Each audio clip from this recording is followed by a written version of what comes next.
Is being recorded. We are teaching of pronunciation at Katisal, and we're very happy to be here because we all like to learn how to be better at teaching pronunciation. And as you may not always think about it, or maybe we think about it more often than most people. Most people think about pronunciation as just like stuff coming out of the mouth, whereas we have to think about it from instructors as things coming in through our ears too, right? So it's like a circular sort of a thing. And actually, most of our lives, what do we do more, speak or listen? Probably Hopefully most of our listen. lives we listen to other people because there are a lot of other speakers. So one of the things we really ought to do is learn how to listen well. So listening is a really important part of this whole cycle of oral communication. Would you agree? So we're going to have a special talk on how to listen, especially when we're not really familiar with an accent or a way of speaking. And whether it's in our native language, because we know that there are different accents in the English language, or whether it's, somebody else is speaking English as a non-native language, then it may be a little bit more difficult. So what can we do as instructors to help our listeners learn to understand each other's spoken English? And we have an expert on that, and that is Dr. Kate Yaw. And Catherine Yaw is from the University of South Florida, and she's going to tell us how and what and why. And so I'm going to give the screen over to Kate. Thank you very much, Marcia. And I just wanted to thank the top interest group for inviting me to join you all today. I'm really excited to share um, on a topic that I'm quite passionate about. As Marcia mentioned, I'm joining you from the University of South Florida, although I am currently in Montana, which is rainy and cold today. So maybe a different vibe than some of you who are in California, or other parts of the world. I know parts of this country are getting really hot weather these days, so hope wherever you are safe and comfortable. So today I'm going to be focusing on this topic of listener training. And I come at this from sort of a basic question, thinking about listeners as partners in spoken communication and wondering how listeners can be better partners in this. And so this involves thinking about communication through this principle of mutual responsibility, which basically frames communication as a collaborative activity that requires active participation from both our speakers and our listeners. It's not just one-sided where it's all about what the speaker is doing, and therefore the speaker is the one who's responsible for making adjustments if communication is not working. Instead, we can think about communication where both parties share a responsibility for a successful interaction. Um, and so, from this perspective, I'm going to be focusing on what listeners can be doing to be better partners in spoken communication. So I've divided today's session into three sections. And my goal is to present background information on how the brain processes speech and why we might struggle to understand speakers with different accents. And this gives us some context for the last part of the session, which focuses on the research and practice related to listener training. And so at the end of each section, we'll have a chance to address any questions before we move on to the next part. And these sections will get longer as they go. So like the first section is the shortest. And so, yeah, I guess just maybe be prepared for that. Um, so I'm going to start by focusing on how the brain processes speech. And I'm starting here because it's important for us to understand all the works that our brains are doing already to ensure that we can listen effectively before we even add in being a language learner or listening to unfamiliar accents. I think it's helpful to have this as kind of a baseline. And so this is based off work that I've found extremely helpful that's been put together by Michael Roast. So we can think about listening as multi-level processing. And he presents this in his book on teaching and researching listening. There's just a new edition out now. And I will say this book for me has been extremely helpful because I've always wanted to understand like what is going on as we're listening to speakers.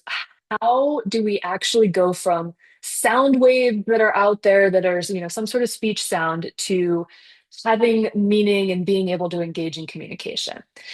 And so when we think of listening as a multi-level processing, we start with this neurological level where we distinguish between hearing versus listening. And this comes down to intentionality. Hearing just means that we happen to, there are sound waves out there, they come into our ears, and we happen to be exposed to that. Whereas with listening, we're allocating our attention in an intentional way to decide we're going to focus on this. There's some active aspect to this. Once we've decided to allocate our attention there, we get to this linguistic level, which is about segmenting the speech stream, and then the semantic level, which is about mapping speech to meaning. And so I'm going to talk about those in a little bit more detail because those relate directly to the listener training that I'm going to focus on today. So if we think about these two, in terms of listening processes that you may be familiar with, from other work, um, sometimes we think about listening processes as bottom up and top down.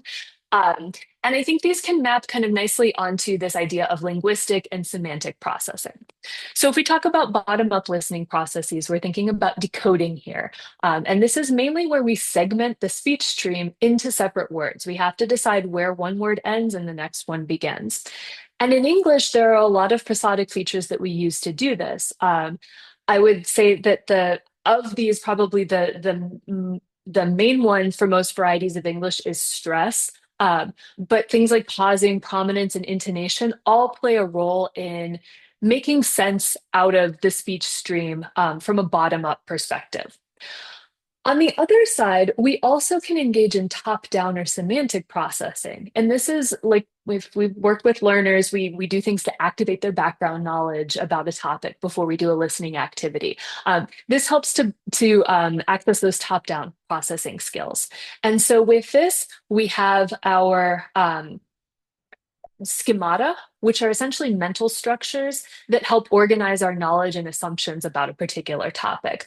So if I say the word lion, for instance, I say lion, and immediately your brain starts activating things that are related to lions. So it might say, large cat, mane, roar, maybe other animals that we commonly see with lions. I don't know, giraffe or tiger, that.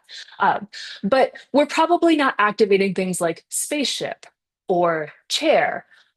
So these schemata help us kind of focus in on what could possibly be present in the speech stream to help focus these listening processes. And so then once we've gone through the semantic processing, we also have a pragmatic level, and this relates to co-constructing meaning, thinking about context, active listening. And so I would say my main takeaway from this is a very simplified, sort of shortened discussion of this, but it's pretty incredible what our brains are doing when we're listening effectively. And so I think it's important for us to remember that every time we listen, there's a lot going on there that has nothing to do with how we feel about the speaker or if we, like them, if we are familiar with their accent. Just sort of as a baseline, our brains are doing a lot of work. And so before we move on to the next part, I wanted to open the floor if anybody has any questions about this.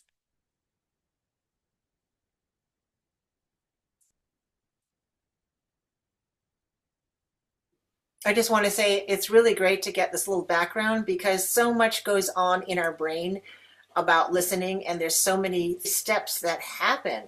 So it's good to see what our brain does neurologically, and then the linguistic and the semantic and all of those things when we get down to the pragmatic. And then we haven't even talked about whether we like what we're listening to, right? Or Mm-hmm. have any emotional kind of reaction to what we're hearing. That's So, really great. Thank you.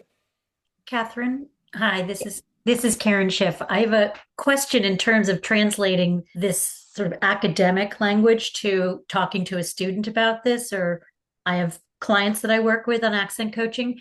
If I understand this correctly, because many people come to me and say, but my TH, or things that are not high impact. And I have to Mm-hmm. assure them, I promise you, I can understand you, despite the fact that your TH is a little different than my TH.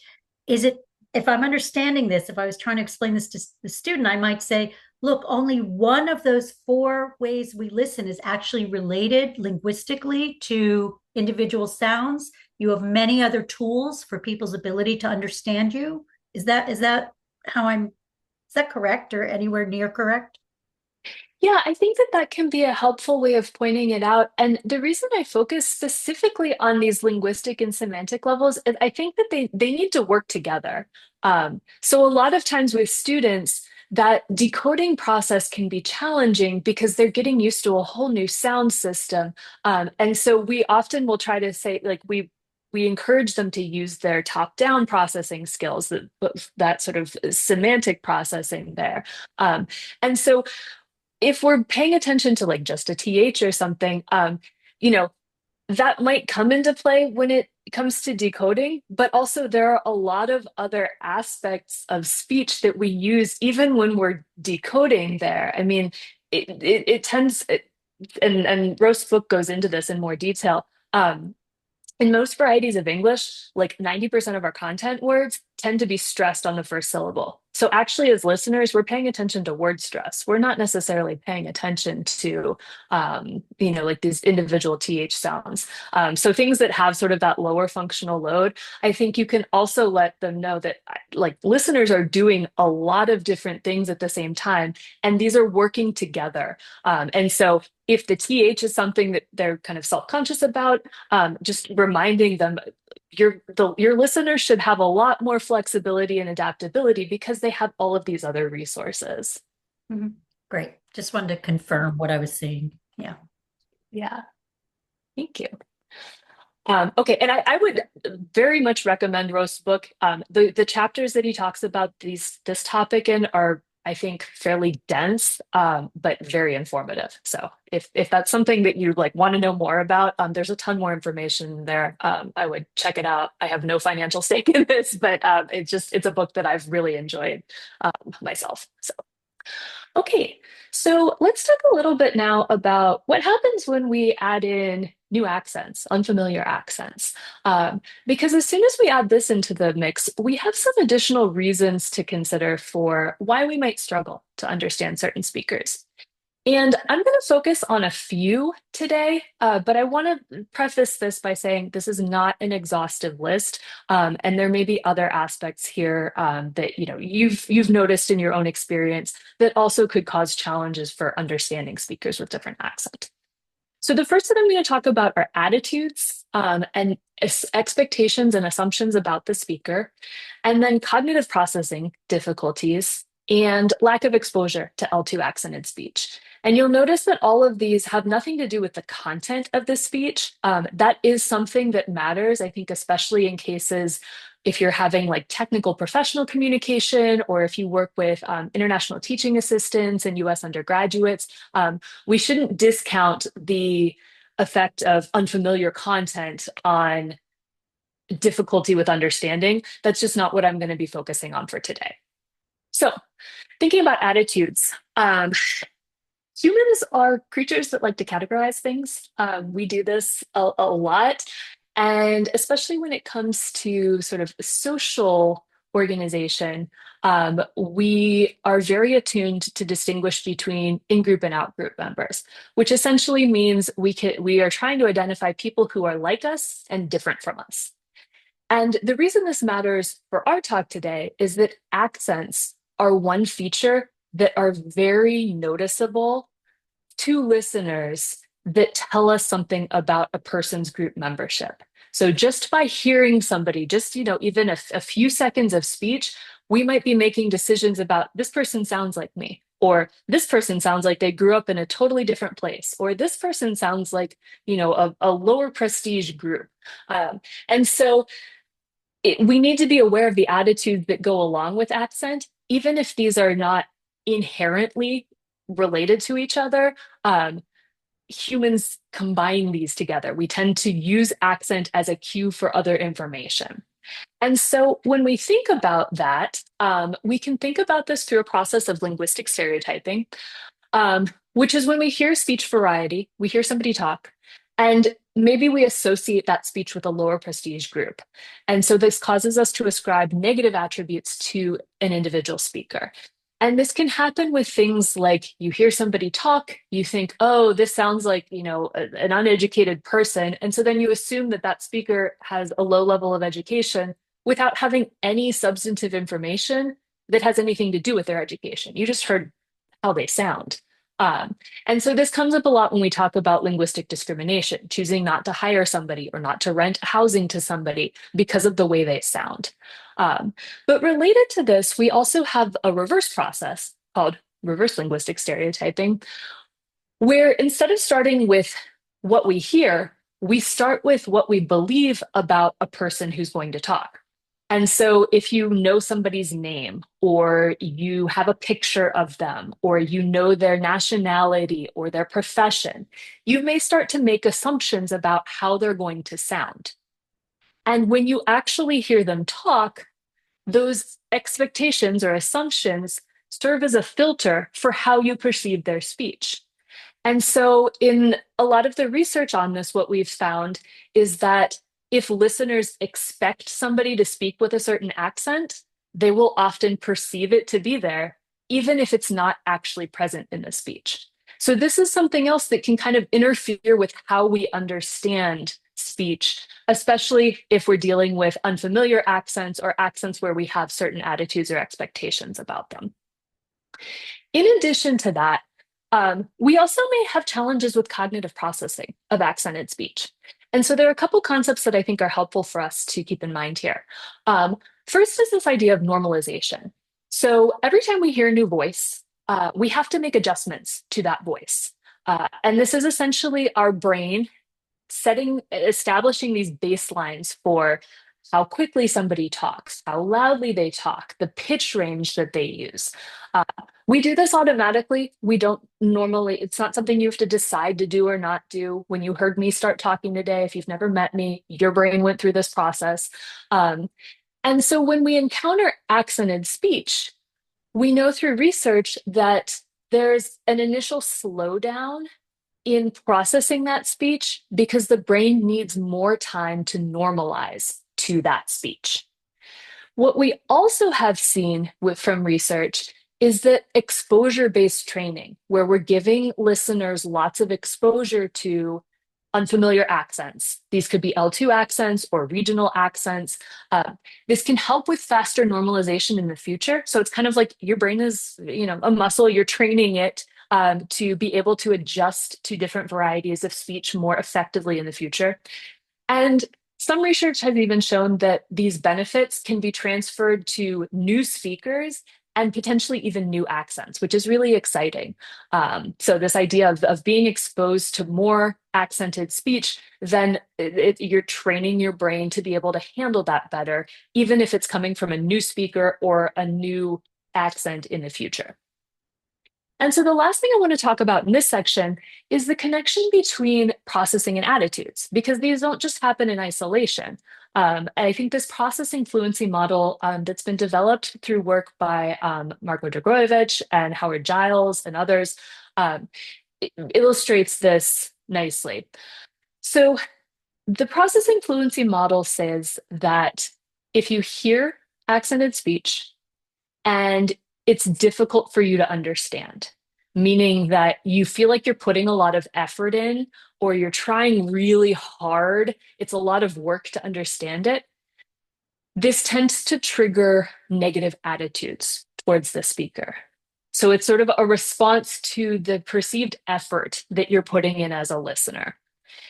And what they've found is that the strength of the accent can amplify these effects. So if an accent is really strong, it feels like it's really hard to understand. I'm working really hard. My attitudes may be more negative towards that speaker than if I hear somebody whose accent is not very strong. It's maybe a little bit hard to understand, but it doesn't feel like as much effort. My negative attitudes may be tempered there. And what's also interesting with this is the reverse can be true. If somebody feels really easy to understand, this can also trigger positive attitudes. So with all of that, we can see that there are a lot of areas where unfamiliar accents can cause challenges for listeners when they encounter accented speech.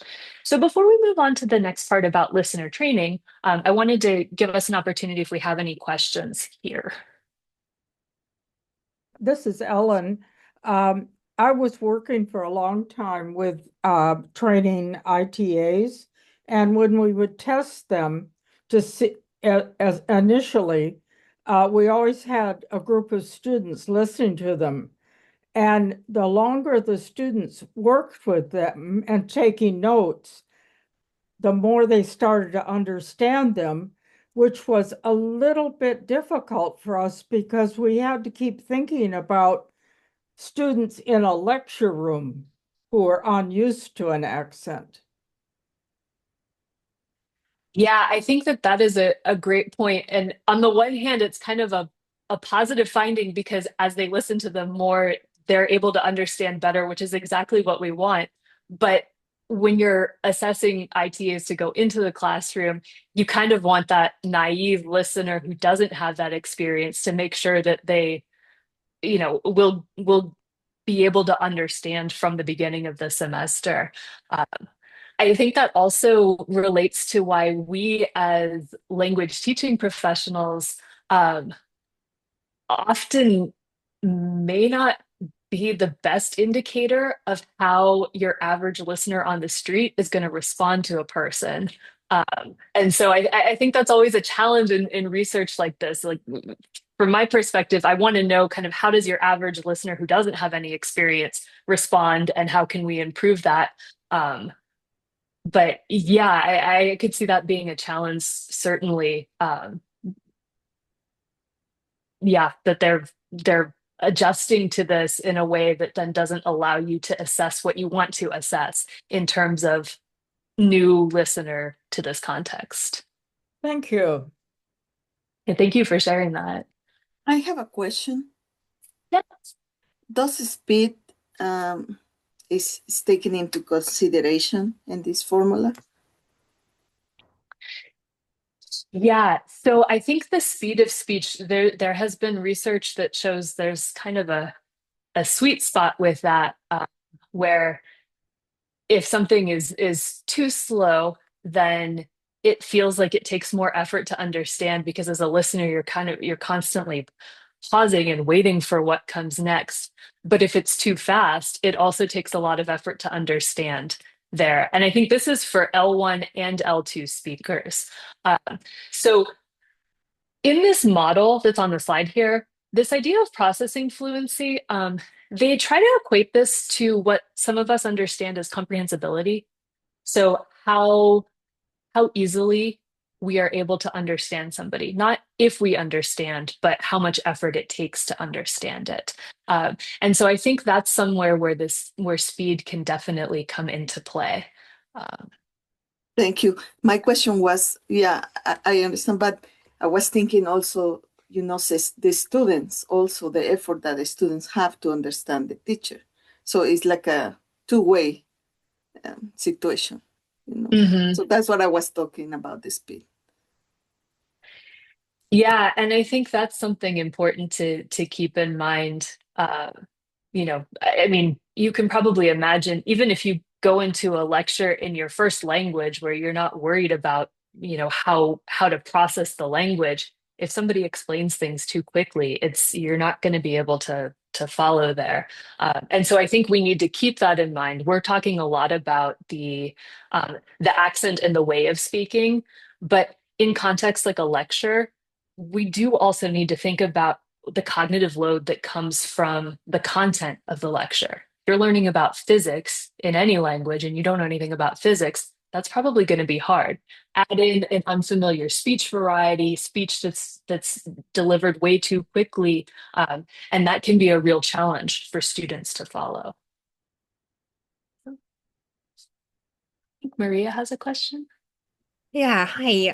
So I work as an actual OPI tester, and I was just wondering if um, there's any research or any data that shows how this may affect results of an oral proficiency test results when I hear somebody speaking English or a different language, how much the accent will affect my reading, or like how much, of course, unconsciously, I would never do that, being aware of it, but like subconsciously, how much would that affect the reading? So yeah, that's a great question. And there has been some work looking at this in terms of like raters' familiarity with specific accents, either because they share the same L1 background as the test taker, or because they happen to speak that language. Um, and we can see that familiarity in general will facilitate processing. Um, and so then the question is how, as a rater, how can you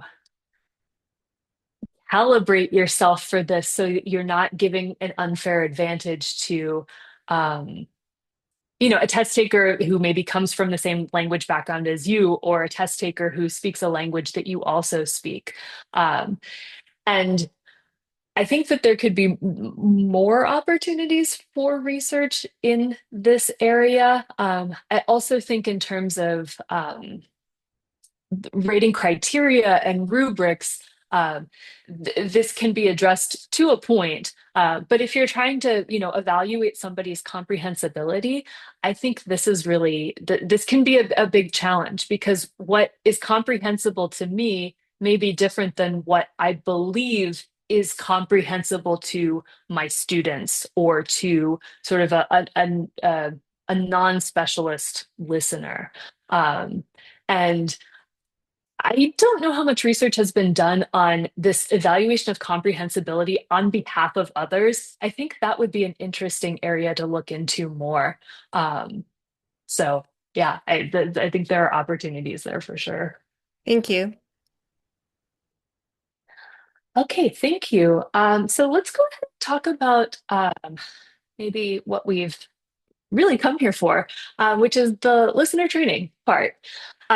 Because I think it's important to understand sort of why these phenomena are happening. But then we also want to think, what can we do about this? And so I'm going to start by talking about some research-backed listener training approaches, and then discussing how this could be applied in our language classrooms. And so if we think about listener training as a tool to prepare listeners to be better communication partners, Nick Sutarello and Stephanie Lindeman put together a really well-reasoned piece that argues for three priorities in listener training. First is to improve L1 listener attitudes. And I think this is really important, because if you are an L1 listener, meaning that you're listening in your L1, you don't have to put in the effort to figure out how to communicate in a language that's new to you. And so to me, that seems like you've got some extra cognitive resources that you could put towards being a more collaborative, responsive listener. In addition, they argue for increasing familiarity with and comprehension of new accents, and also training in strategies for lingua franca communication. So in terms of the research that's been done, in this slide, I present an overview of what I'd say is a small but growing body of research on different approaches to listener training. And so I've divided this into sort of three sections on the top, the middle, and the bottom. On the top row, we have some training approaches that focus on addressing attitudes, biases, and listeners' awareness of speakers' cultural backgrounds. And so we can see this through cross-cultural awareness training, which kind of gives listeners a chance to take the perspective of a speaker who is an immigrant from another country, and kind of, learn about what that process has been like. And then on the cognitive dissonance training, this is designed to make biases more salient. So make sure that we're aware of the biases we have, and then consider the negative consequences of those biases. And ideally, if those biases are causing something negative, reevaluate and maybe change the beliefs that we have towards L2 speech. In the middle row here, we've got three that focus on how listeners handle the speech itself. So with explicit instruction, this is like lessons on sound systems, kind of talking about how a particular language works, and explaining why speakers from that L1 background, when they come into English, might have certain features in their accents. We also have implicit exposure, which I think of as kind of like input flooding, like from SLA.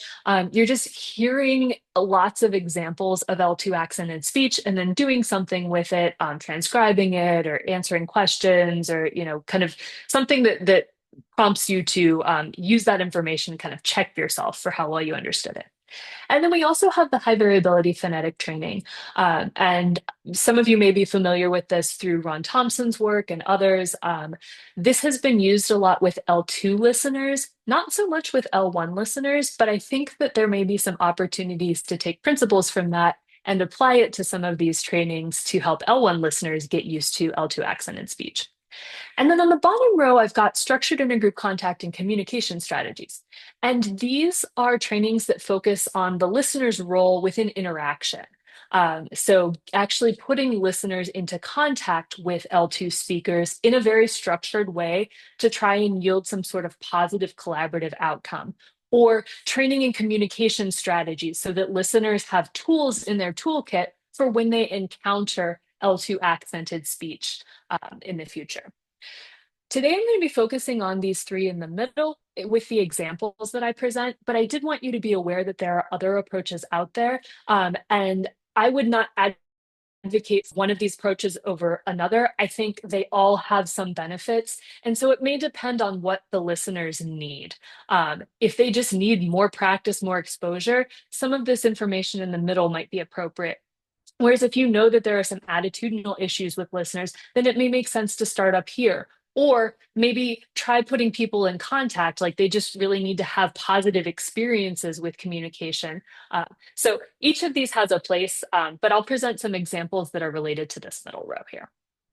So first is an example of explicit training. And this was put together by Stephanie Lindeman and her colleagues, looking at consonant systems in languages. And so they started out with some general information about consonants and L1, L2 differences.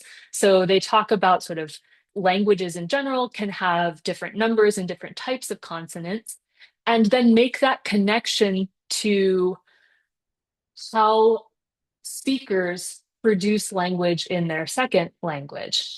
Because if the consonant systems are different, which often they are, the pronunciation may be impacted when they're communicating in a second language.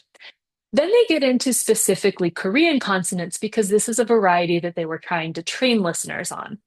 And so they talk about first, a distinction that exists in Korean that does not exist in Korean, but does exist in English. And so these L1 English listeners in this study might notice that Korean speakers, make certain pronunciation features in English that are not expected. They've struggled to distinguish between the P and the F sounds, for instance. But then I think very cleverly, they turn it around and they also say, in Korean, there are some consonant distinctions that we don't have in English. And so they offer this opportunity for a little bit of perspective taking here, because now these listeners who are participating in this training also have to try and notice differences among Korean consonants that they're not used to, that they may not have perceptual categories for. And so this is an explicit training, but I think presented in a way that's designed to kind of guide listeners to be a little bit more empathetic to what it might be like to be a second language speaker, specifically thinking about Korean speakers that they may encounter in the future. So another example with this in the language learning classroom is a project on global Englishes that was done by Jung et al.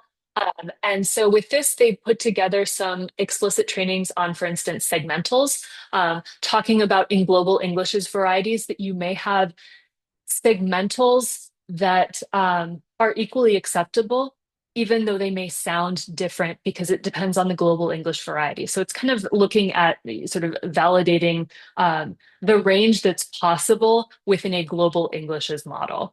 Also thinking about supersegmentals, an example would be to point out that English can be either stress timed or syllable timed, depending on the variety. That's something that learners may not need to be aware of. And giving opportunities to visualize their prosodic variation using prods and kind of looking at their own speech. So this would be another training example that's a little bit more explicit. Then one that I have conducted is an implicit exposure-based training that I tried to model on some of the principles of HVPT. And so my goal with this was to provide L1 English listeners with exposure to L2 accented speech, where they had to pay attention and process that speech at different levels, thinking about it sort of at the discourse, the sentence, and the word level. And we're going to take a look at some examples of this.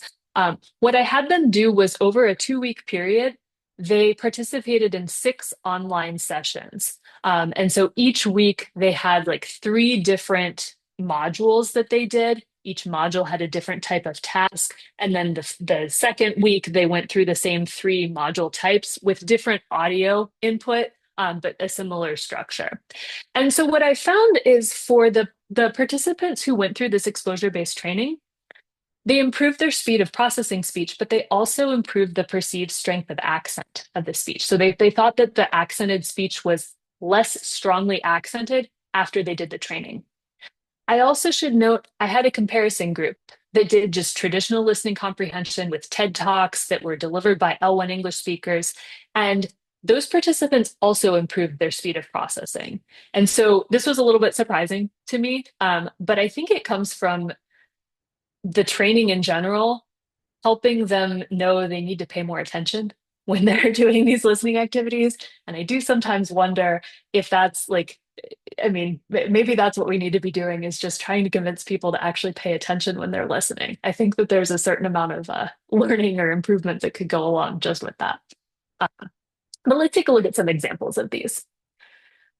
So here's an example where listeners heard a more extended chunk of speech, like 1 minute to 2 minutes. And I tried to pick questions that would be a little bit interesting for the listeners. So this example is, if you could make any small animal as large as a cow, which animal would you choose and why? And so then they heard a speaker talk about this. They had to answer a very basic comprehension question just to, give them something to do while listening. But my goal was really just for them to listen and understand what the speaker was saying. And so we can hear an example here. I think the animal if I could, I would make the snake as large as a cow, because I'm afraid of snakes. And I think they're really hard to notice when they're in like down there somewhere sneaking around the bushes. So I think if a snake were as big as a cow, it would be easy to notice, and then it would be really slow too. So I would not be scared to like walk around it. I think the animals that are small already, I wouldn't want to make them big because they're cute when they're small. So like I was thinking at first of maybe making a koala big as a cow, but then they're so cute when they're small, so I don't want them to grow. So I think if I had to choose an animal that I want to be as big as a cow, it has to be something that I don't like, so that I could notice it from afar, and if I'm in any danger I could avoid it, because that animal would be kind of slow, because cows are slow mostly. They're like pretty chill, to just stand and not do anything. So I think I would like snakes to be cows. Okay, and so that would be an example where they just listen to it, they give a brief, do a brief comprehension question, and then they'd move on, hear another speaker with a different accent, also talking about this topic. And in these sessions, I tried to choose sort of 2 different topics, and then they got to hear responses from 3 different speakers about each of the topics. So another thing that I had them do was listening to true-false statements. And these were trivia statements, so not necessarily statements that listeners were familiar with. And the reason I chose that is I wanted there to be some novelty here. I was worried if they just listened to statements that were like pretty obvious. I don't know, the moon is round, water is dry, like they would get bored quickly. Um, so I tried to adapt some trivia items from another study that looked at credibility of information being delivered by L1 versus L2 accented speakers. And so in this case, they listened and they transcribed what they heard, and then they just had to indicate whether they thought it was true or false, and they could indicate how certain they were about it. So here's an example of what you might hear. Only male mosquitoes bite. Okay, and I'll play that one more time just in case. Only male mosquitoes bite. Okay. And so then they would get a feedback screen. They'd see a transcript of what the speaker actually said. They'd get some resolution on whether it was true or false, which in this case, it is a false statement. It's only the females. And they also have an opportunity to listen to the file again as many times as they want. If there was something that they missed, if they want to kind of check themselves against the transcript, they can do that. And then the last type of activity that I had was designed to focus on minimal pairs, where they also listened to something and transcribed it, but I provided some disambiguating context in advance. So I give them a short scenario and then let them hear this and transcribe it. And the idea is that even if there's some ambiguity in the minimal pair item, which there's variation in these files, that the context would help them. And the goal with this is that in real life, we can rely on other information, just like we were talking about at the beginning of this session, that it's not just about that sort of like linguistic level of processing and decoding. We have other tools at our disposal if that is not working for us. So here would be an example.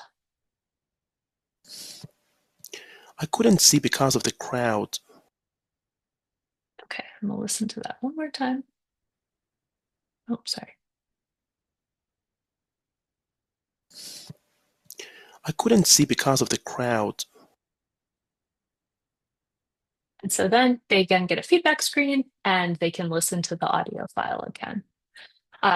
And so the goal with this was just to give them lots of input. I didn't give any sort of explicit instruction. I just wanted them to get practice with listening to L2 accented speech. So before we talk about how this applies to our classrooms, there are a few areas that I think are really promising in listener training research. One of these is looking at lingua franca communication strategies among listeners. Marcella Caprario has been doing this with English as a lingua franca, which is really exciting. We also have the most work on training L1 listeners to understand L2 accented speech. And I think that this is important. We don't have as much work on interactions between L2 listeners and L2 speakers, or between L2 listeners and L1 speakers with an unfamiliar regional accent. So there are opportunities to kind of expand out on these listener speaker pairs in terms of listener training research. And then finally, looking at this in learning contexts, a couple of my PhD students did an interesting qualitative project where they put together an accent awareness workshop for L2 English learners in the US. And then we have an example of this with global Englishes for L2 English learners in Sweden. So again, this is sort of an area where I think there's more opportunity for growth. So taking all of this, what we know about listener training, what we've seen with some of these examples, it's helpful to ask, like, what can we do as teachers? And I'm going to give us 4 suggestions today, but there are probably more that you can, some of this may apply in different ways to your context. So I also encourage you to think just in general, what can you take away from this that might be helpful in your own context? So the first I'll talk about is building exposure to target speech varieties. And so with this, we do a lot of listening activities in class because we want to build up listening comprehension skills. We can also think of that as an opportunity to reinforce and provide exposure to the types of English accents that our students may need for their real world English interactions. So if we know that they're going to be communicating with speakers from Singapore, then try to include those accents in the listening activities that we do. And there are some different ways that we can scaffold this. So using videos with captions or audio files with transcripts can be a great place to start, especially if you know that the learners are familiar with the vocabulary and should be able to understand the content, but you're worried that they may not understand the accent. It gives them something more concrete to hang on to. And you can sort of scaffold them through that and eventually, remove some of that support once they've demonstrated to themselves that, yeah, we can understand this. I also would recommend playing audio files multiple times because, like we've seen, if we are trying to process all of this and we're adding new information, that's a lot for our brains to handle. So if we play the audio multiple times, we can give learners a chance first to process the accent, to normalize to the speaker, before we ask them to do anything with the content. So that can be a way to scaffold them, to kind of divide those things up. And it's helpful to incorporate multiple speakers or examples from the same variety because then learners can see what sort of variation they can expect within a certain accent type. So if you only give them exposure to one speaker of Japanese accented English, they may assume that every person's going to sound exactly like that, and that's not true. We all have different voices and we speak in slightly different ways. Adding in some variety there helps them build sort of a more robust perceptual system so that if they encounter a new speaker of Japanese accented English, they have more context for that. They've been exposed to multiple speakers already. If you have students who have accents that are unfamiliar to you or to each other, you can also look for opportunities to have recorded speaking assignments, which allows you to pause it, to replay it, to slow it down. So you can also normalize to your learner's speech. And then you're not constantly asking them to repeat themselves. This, I think, is really helpful at the beginning of a semester, like doing video introductions or audio introductions. It gives you a chance to get used to their voices. We also have the Speech Accent Archive, which is available through George Mason University. And this just has a whole bunch of audio recordings organized by L1 background and regional background, where you can get examples of what a Somali accented English speaker sounds like, or an Arabic speaker from Morocco speaking English sounds like. So this, I think, is another useful tool if you're looking for examples of different accents, either for yourself or for your students. The second recommendation I have is repurposing language learning tools for listener training. So as pronunciation teachers, we often are focusing on getting our learners to produce certain types of language. And I don't know if you've encountered this. Sometimes when I've taught pronunciation in the past, I've had learners say, like, I don't want to sound like an American. I like my accent. Maybe they want to make sure they're intelligible, but they're not trying to, sound like you're, I don't know, guy from Brooklyn or whatever. But if they're going to interact with guy from Brooklyn, it may be helpful for them at least to learn about what's going on with that type of speech so that when they're listening, they're able to understand. And so resources like Teaching American English Pronunciation, the Avery and Ehrlich book, can help guide some explicit training on phonological differences between students L1 and the target language, talking about common pronunciation challenges and also L1 specific challenges. I would just remind us that we don't want to use this to reinforce any sort of deficit mindset in pronunciation teaching. Differences as errors is probably not helpful, but understanding that there's systematicity when it comes to accents can help reduce listener frustration because it shows that you're just doing what your brain is well adapted to do, to apply a perceptual system based on the L1 to languages that you're learning. The third thing that I would recommend is reflecting on listening habits. So we can remember that listening is a dynamic communicative skill. And the great thing about this is we can practice it. We can get better with active listening practice. So reflecting is a great place to start, thinking about how we operate as listeners, and then also the expectations that we have as speakers. And so some of these guided questions may be helpful for you, or may be helpful to, if you're working with students, just to get them to start thinking about the connection between how somebody sounds and how they perceive that person. So, and then the fourth point that I have is letting listener training inform student support. So this is less about sort of an explicit training or anything like that, but just using our language classrooms as a community space where our students can share encounters when they're using their L2. They can talk about situations where they were misunderstood or unsuccessful in their communication. And we may be doing that already. The thing that this session today might add is this perspective of sometimes there are things going on with a listener that have nothing to do with you as a speaker.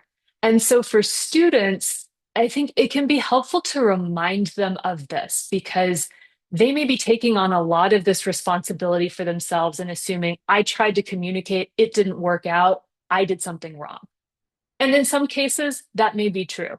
And in some cases, it may be that the listener needed more time to understand what was being said. They needed to pay more attention. They have some negative attitudes or stereotypes. And so just reminding students that like that also can be the case.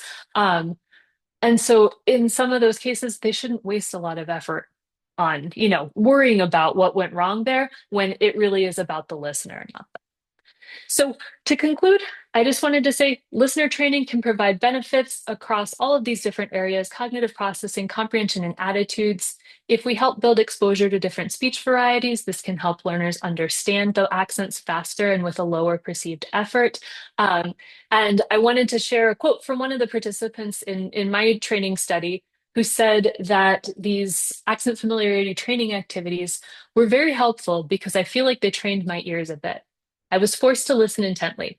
Halfway through the activities, I stopped listening so hard and just allowed my ears to listen with ease, as if hearing your native tongue. It felt easier.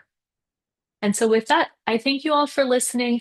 I've got the slides available as a PDF along with a list of the references that were included in here. So you're welcome to check those out. If you have any trouble accessing that, you're also welcome to email me and I'm happy to share them with you that way. So thank you very much. Well, thank you. This is excellent. So much really valuable explanation and description and ideas for what we could do in the classroom. Are there some participants who'd like to make a comment? I have a question. It seemed like in the implicit activities, the students or the participants that you used were very fluent in English, in grammar, what would you recommend for beginner L2 students? What listening activities would you recommend for L2 beginners? For them to get used to different accents. Yeah. Yeah, that's a great question. So I think if the goal is to get used to different accents, then I would approach it where, if possible, go with content that is very familiar to them so that they're not struggling with that as much. Now, for true beginners, that's going to be hard. And that's where you may need to do multiple rounds of listening and maybe do some pre-listening activities to try to activate this background knowledge about the content so that they can really focus in on how the speaker is talking without worrying a lot about what the speaker is talking about. Thank you. So, yeah, thank you. And I'm not sure how much work has been done on that. I think it's an area that would be valuable to look at because it seems like a lot of times when I see, global Englishes and introducing new accents, this seems to be done at maybe an intermediate or an advanced level. I think it can be done with beginning level learners, but I think there may be some trial and error involved in that. Yeah, I think it would be really helpful for beginners because there's a chance that beginners can get into fossilized bad behavior, like bad accented speech, or they decide to speak really, really quickly because they think the faster they speak, the more fluent they sound. So these listening activities, I think, are really invaluable for them. So thank you for sharing. Yeah, thank you. And yeah, I'd be curious to know if you try it out with your learners, I'd be curious to know how it goes. Very many thanks to all of you for participating, along with Kate. And Kate, of course, your excellent presentation. I wanted to also let everybody know that we do a lot of webinars, and we would like to invite you to all the ones we have coming on. As you know, I'm the co-coordinator along with Patrick Rozek and Donna Brinton. You can get a message that reminds you of the next webinars that we're putting on, whether you are a member of CATESOL or not. So this is at tinyurl.com, CATESOL Talk, or you can scan the QR code there. If you're a member of CATESOL, you can join our CATESOL Top IG message board group. So we have a group there.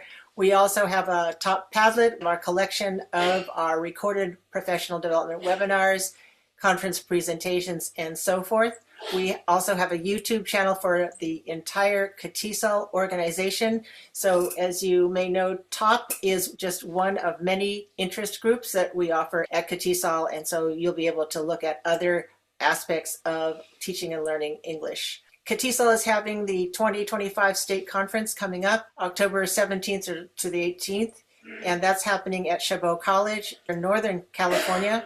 So put that on your calendar if you are able to attend. That would be terrific. Some of you may instead be going to the PSLLT, which is the Pronunciation in Second Language Learning and Teaching Conference. This year it happens to be just at the very same time in Montreal, so some of you, we might see you there.